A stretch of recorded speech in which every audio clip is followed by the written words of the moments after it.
السلام علیکم، ستړي مسئ، دا وخت په خیر. په مو کې د دې ساعت لنډو مهمو خبرونو ته ویان خلیل الله ودمن. د کندوز ولایت د برېښنا ریاست مسؤلین وایي چې د دغه ریاست په لړم میاشت کې څه باندې 290 میلیون افغانۍ عواید راټول کړي دي. د یاد ریاست مسؤلینو ویلي چې دغه ریاست د روان کال په لړم میاشت کې د برېښنا د متفرقه خدمتونو له پلوه څخه 290 میلیونه 509 زره ډالر افغاني عواید راټول کړي دي او د دولت خزانې ته یې سپارلي دي.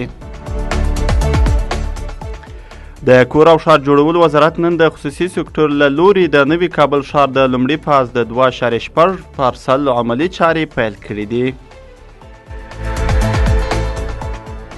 د کابل په ګډون د هیواد په 40 ولایتونو کې د نوري فایبر پروژه د پلي کېدو په حال کې ده. د مخابراتو او معلوماتو ټکنالوژي وزارت مسؤلین وایي چې د کابل په ګډون د هیواد په 40 ولایتونو کې د نوري فایبر پروژه د پلي کېدو په حال کې ده.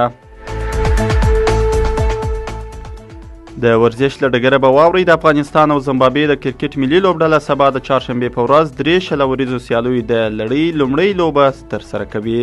دواړو لوبډلو همداراز د ډسمبر په 18 19 او 21 به د دریو ورځنیو یا 500 وریزو سیالیو کې هم سره مخامخ سي. ورپسې به په پام کې ده چې د دواړو لوبډلو 2 ټیسټ سیالۍ هم ترسره کړي. د دوی لومړی ټیسټ لوبه به د ډسمبر په 28 پیلیږي او ټاکل شوې ده چې دوهمه د جنوري په 2 پیل سي.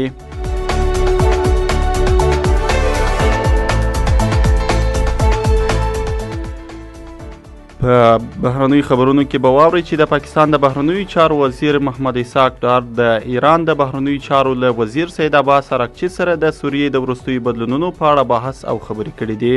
په دغه کتنه کې د دواړو لورو د ایران او پاکستان د دوه اړخیزو اړیکو د وضعیت په هکله هم خبرې کړي دي. دا و د دې ساعت لنډ او مهم خبرونه چې تاسې واورېدل. تر بیا د الله په امان.